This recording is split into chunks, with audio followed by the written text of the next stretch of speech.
Welcome to our channel. Stay tuned to our channel for sports and entertainment news all the time. Please subscribe the channel.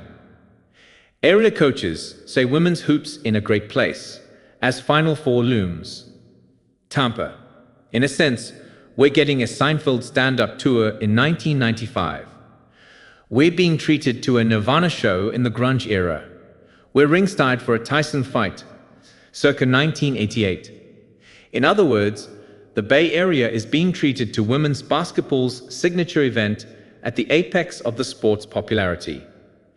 Here in the contrails of the Caitlin Clark phenomenon, Tampa is set to host its fourth women's Final Four, April 4 to 6, at Amalie Arena. For our region, the timing couldn't be more exquisite. The game's new wave of stars, such as Clark and Angel Reese, has lured more eyeballs to the game than ever.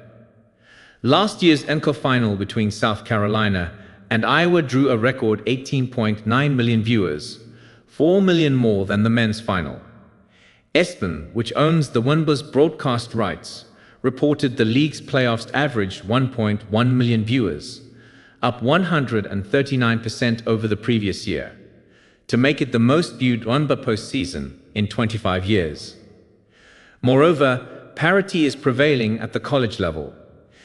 A sport once owned by Connecticut and Tennessee, who combined for 8 national titles in a 10-year span from 2007 to 2016, has had 5 national champs in the last 6 seasons, excluding the covered year.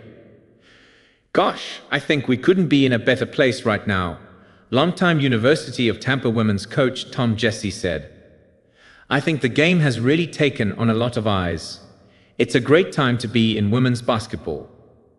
Yet a few warts remain visible. Deliberations about when, or if, college women's players will achieve financial equality with their male counterparts persist. Officiating quality is questioned, and some point to an over-reliance on the three-point shot. But in fairness, that's an issue in the NBA too. As the Final Four looms, we reached out to a handful of veteran women's and girls coaches in our area, picking their respective cerebrums about the popularity and problems in the sport. Here's what they had to say on a smorgasbord of topics. State of the game. What kind of place is college/girls basketball in these days? I love where we're at. The other question is, where are we going? That's the next thing. We're in a really good place.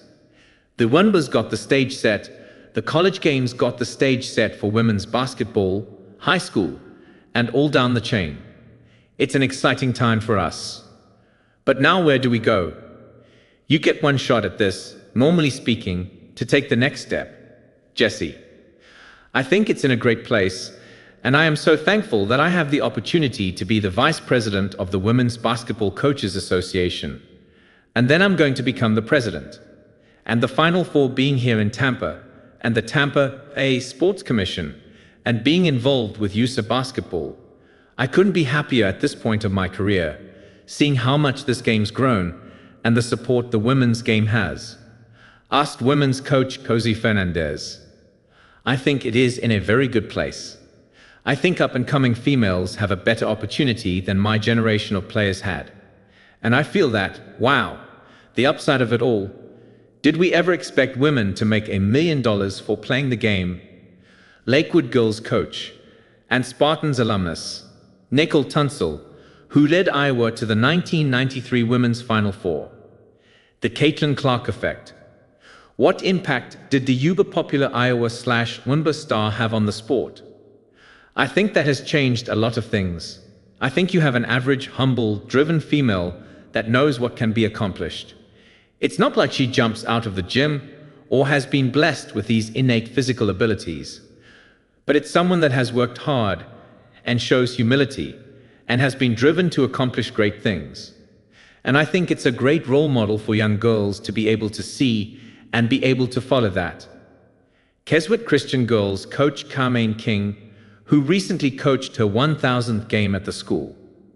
I think that what Caitlin Clark did was amazing, but I also feel that Angel Reese and Connecticut's Paige Buchers and all of those women have to get some credit for building the game.